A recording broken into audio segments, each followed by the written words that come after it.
happy Friday. Welcome to another video. For those of you who don't know me, my name is Abigail and I run a business called Toxic Vinyl Co. on Etsy. You can find me under that name on Instagram and TikTok as well.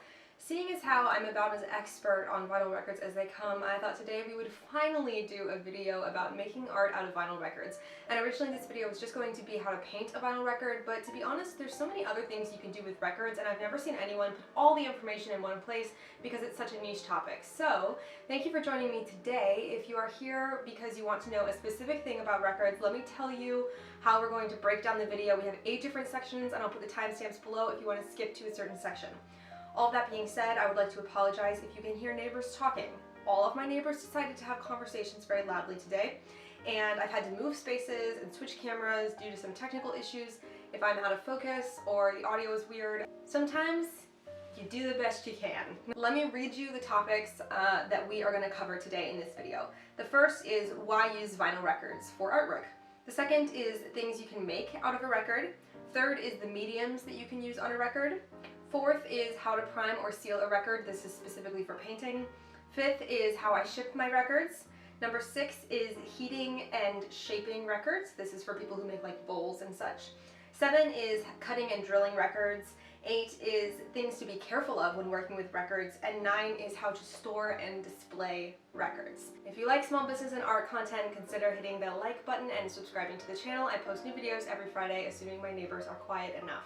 Let's do it. I'm going to scoot over a little so that I can put video clips of my work over here as I explain it. I have example videos mostly from TikTok of some of the stuff that I've done, so you guys can watch that as we go. Number 1 is why use records. There's a couple reasons that we use records for artwork, and let me start by saying that I use primarily damaged, scratched, and warped records that I get on discount in bulk from like thrift shops and things like that. We are not painting on high quality, playable, expensive records. They're pretty malleable as a surface. They have their pros and cons. The pros, the fact that, you know, upcycling something that is going to end up in a landfill anyway, and something that people know, that sort of has a vintage aesthetic to it nowadays, although records are coming back into style quite a bit.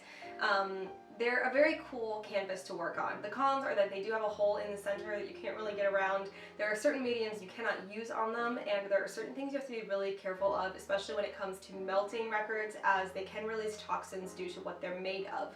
So we'll talk about that in a later section. Okay, things you can make out of a record.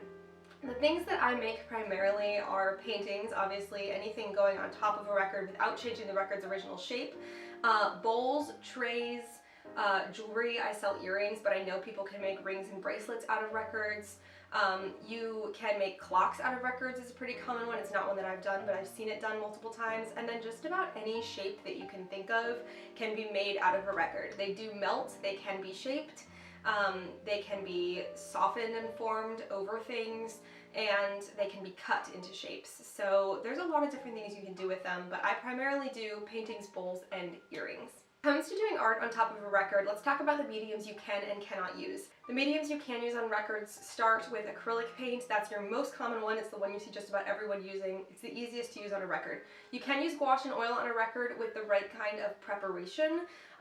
For oil painting, just like any non-primed surface, you have to prime it a certain way, and gouache you can use on a record as long as you're careful to keep it thick and not too much like watercolors. You can also use colored pencils on a record. I don't do that personally, but there's a wonderful person on TikTok who I'll link here who does colored pencil drawings on records, and it's so cool, so you guys should go look at that. You cannot use watercolor or marker on a record. You can use certain kinds of markers like Posca pens or Posca pens, I don't know how you say it, can be used on a record, but I primarily use them over paint because the record has a groove in it. Anything with water or anything that will like sink into the groove and spread out. So basically a general rule is anything thick enough to lay on top of the record is an okay to use item, and anything thin enough to spread out in that groove will. It's like if you draw with a Sharpie on your fingertip and it sort of goes into your fingerprint, the same thing is going to happen on a record. So it's something to keep in mind when you're choosing a medium. Number 4 is priming and sealing a record. This is specifically for my painters out there and people who want to do vinyl record paintings. I prime and seal my record with a matte Mod Podge. I like to use one of those cheap craft sponges, and I do it in the circular motion so that any texture of the Mod Podge retains the sort of circle of the groove of the record. That's just me personally. You will see the brush strokes if you were to prime a record like side to side. So that's something to keep in mind. And you don't have to use matte Mod Podge. You can use any kind of spray sealant. I know people use like clear lacquer sprays to seal paintings. You don't really want to be using something like a varnish as a primer, obviously, but you can seal your record with just about anything you'd seal a canvas with, assuming that your record has been primed and painted properly. But for a primer, you're pretty much safe with a layer of a Mod Podge, matte or glossy, whatever you prefer, but I buy that in bulk and I use that on all my records, and I like to go ahead and prime them in bulk as well, so I'll just lay out like 50 records and get them all primed and then leave them stacked for painting later. Feel free to let me know if you have any questions as we go. I'm happy to be more specific. I'm just sort of going through the basics here for you. Shipping records. I'll insert a video of my shipping process, but basically for shipping my records, you have a couple options. You do want a record-specific box, and you do want stiffener boards. The optional part is whether you keep your record in the sleeve you got it in or whether you buy new sleeves for it. If you're selling your artwork and you're selling records, I highly recommend that you buy a set of clear sleeves. I get most of my shipping supplies on Amazon, but I have new clear sleeves, so each piece of art gets a clean sleeve that is dust-free. The sleeve gets put between 2 stiffener boards and put in a box that is designed to ship records. This way, if the box is dropped or things get put on top of it in shipping, you're not going to have records breaking. I have had records break in shipping. It's fairly uncommon, and it mostly happens when something gets placed on like the corner of the box that's heavy and puts pressure on, and the records will crack. It has happened a couple times, but if you're going to be shipping records, you do not want to cheat the system when it comes to how you ship your items. Number 6 is heating and shaping. So here's where we get into a little bit of a caution symbol. You can heat and shape records, and there's a couple ways you can do it, but you want to be careful that your temperature, specifically if we're talking about an oven, of your record isn't too high. And this is a common thing that I see. If you Google how to make a vinyl record bowl, people are going to be like, set your oven to 350. Don't set your oven to 350, okay? Records are made out of vinyl, obviously, and they, if they're heated over a certain amount, can release toxic fumes. You can quite literally poison yourself, your family members, your pets, if you set your oven to 350. It is safe to not set it above 250 if you are trying to melt a record in the oven. And again, I'll have video clips up here of how I do that. But essentially, if you're melting your record in the oven, melting is the wrong word. If you're warming your record in the oven, you usually want to make sure it's set on a surface that is not used for food, okay? So records are not food safe. We make bowls out of them, but we don't recommend that you use them for food or to store food. Again, they're a toxic material, heated or not, and you don't want to be ingesting particles from a record ever. It's recommended that you always place your record on a oven-safe surface, of course, and not one that is used for food, or if you do put a record on it and it's used for food, make sure you wash it really, really well afterwards. You don't want to ever melt your record enough that the record actually melts. We're looking to just soften a record. I set my oven at 250 when I do this, and another thing that I don't hear people talking about that I want to mention is that it depends on the thickness of the record. All records are made differently. They're all different thicknesses. If you're looking to make bowls or trays or mold a record from the oven, you need to keep in mind the thickness of your record. If you put the thickest record you own in the oven at 250, you're going to have to wait a long time for that thing to soften, and you're probably not going to get a shape you want. So if you're making bowls or trays or anything in the oven specifically, well, I guess it goes for any kind of heating, but if you're heating any kind of records, you want to use the thinner records. They mold much better, they're much more malleable, and they just work a lot better for those kinds of arts and crafts. So in the realm of heating, the other option for how to heat your record is to use a heat gun. You can get these on Amazon fairly cheap.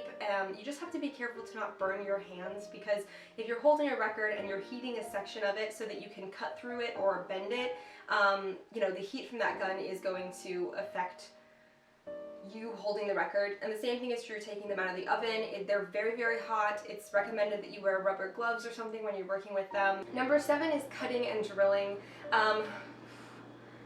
This is a really this is about my least favorite topic to do research on because it's hard to find accurate information. Let's start with drilling because that's the easy one. You can drill through a record. If you're going to drill through a record, you have to wear some kind of protective mask, one of those masks that has the filters on it, like something you'd use with resin, because again, those particles you do not want to be inhaling and you do not want to have laying around your house and in the air. So please, if you're going to drill a record and have any sort of particles going anywhere, wear a mask, wear eye goggles so you don't get particles in your eyes, all the kinds of safety gear for that. That being said, for drilling through records, I do just use a little drill bit on a Dremel, but you can also use a regular drill. You want to have some kind of wooden board or block of wood beneath it so that you can drill through it without the record taking any pressure, so you want to have it laid on top of something. So that's the easy part. Cutting records is a little bit more complicated, and there's a couple ways to do it. I've tried multiple things with record cutting. I've tried what Google recommends, which is a hot knife. Don't recommend it. It's not easy. It doesn't actually cut the record. It just melts a line through the record. So you're going to have really, really messy edges if you're using a hot knife, and it's just not, it's not going to give you the look you want. I have seen videos of people doing it. It's definitely not something I recommend. For making my earrings, use a pair of scissors and a heat gun. So I'll heat up a section of the record. It only takes a couple seconds usually, and then I have a heavy-duty pair of scissors and I will cut through the record. Again, these are only thin records that I'm using, not super thick records for this. And then, you know, reheating and recutting, you can sort of continue to play with it as much as you want because you have that heat gun on next to you. But you want to make sure you have a heavy-duty pair of scissors if you're doing this. Alright, number 8 is things to be careful of, and these are just a few little quick topics for you. The first, which we already said, is when you're heating anything, you don't want to set your oven above 250, you don't want to be melting anything down and releasing toxic fumes. The second is taping off a record. This is something I do a lot when I'm working with paintings. You just tape a section off to paint over and then you peel the tape later. You just want to be careful because the surface of the record does not adhere super well to anything. When you have that layer of matte Mod Podge on, it's going to help you in your painting, but it does peel off if you put a tape that is too strong down on it and then you peel it back too quickly. It will peel your primer off, and in the peeling of your primer, if you have paint near it, it will peel the paint off with the primer. So you can use tape. I recommend a washi tape. I recommend not pressing it down that hard, and I recommend peeling it slowly. And if you lose a little bit of your primer, you can go in and, you know, fix it with a paintbrush. But something to be careful of, if you've worked like 10 hours on a painting and then you peel a piece of tape, it ruins your whole painting. Obviously that's not what we want, but do keep in mind that the surfaces are not absorbent or adherent the way that a canvas would be, and so you just need to be a little extra careful. Please do not sand down the surface of your record. First of all, it's beside the point of using a record at all. Go buy a piece of wood. It sounded so mean. Second of all, just like I said before, you don't want those particles flying around. Do not sand to prep the surface of your record. You can prime it with gesso for just about anything you're doing, but do not sand it. Got it? Good. Number 9 is storing and displaying records. So I store my records in record boxes. I think I actually got these at IKEA, and I have one of those block bookshelves from Target, and I keep the boxes in there. They're the perfect size. Those boxes are about 12.5 by 12.5 inches, and we'll just store a bunch of records for you. I get a question a lot about how you display artwork, and there's a couple ways to do it. The first is to put a tack or a nail in the wall and put the record right over it. This is your pro to having that hole in the center of the record. It's easy to hang. The problem is, however, that sometimes if you have artwork that's supposed to be upright, that record will spin because it's not pushed up into the wall. And so another really, really, really easy option is to just get a couple command strips and put them on the back. They peel off super well. They're not going to damage your record, and they're not going to damage your wall. You pretty much only need 1 or maybe 2 small pieces to hang a record because they are super lightweight. So if you're looking to hang a record without that nail in the center or to not put any holes in your walls, do try a couple small pieces of command strips. Those should work for you just fine. The third is to buy a record frame. I don't sell record frames. I don't use record frames. They start at about $40, so I think they're mostly for people that are looking to, you know, frame a valuable record. I don't use them for artwork, but you absolutely can buy record frames on Amazon and places like that, and it's a way to display it that keeps it super protected. Something to be careful of when working with records, and I'll go ahead and teach you guys this lesson from what I learned, is if you live in a hot climate, do not set your record outside to dry. I did a bunch of galaxy records and I put them outside in the North Carolina heat for the paint to dry, and the heat warped them. Just like we said before, you don't need a temperature that high on thin records for them to warp. Once they're warped, you can't flatten them back out again. I mean, you could try, but they're not going to look the same, especially if they have a painting on them. You're pretty much screwed at that point, I'm sorry. So don't set them in super hot places that get really, really warm. They're going to start to bow or bend, and if you have a painting that does start to bow or bend, you can always stick it into the oven and turn it into a bowl. I don't know why my camera is telling me 20 seconds, but I guess we'll end the video there. Please ask me your questions. I hope that was helpful. Like and subscribe, follow me on social media if you want, and let me know if I missed anything. Have a wonderful time doing art, have a wonderful time painting. I'll see you all next week. Bye.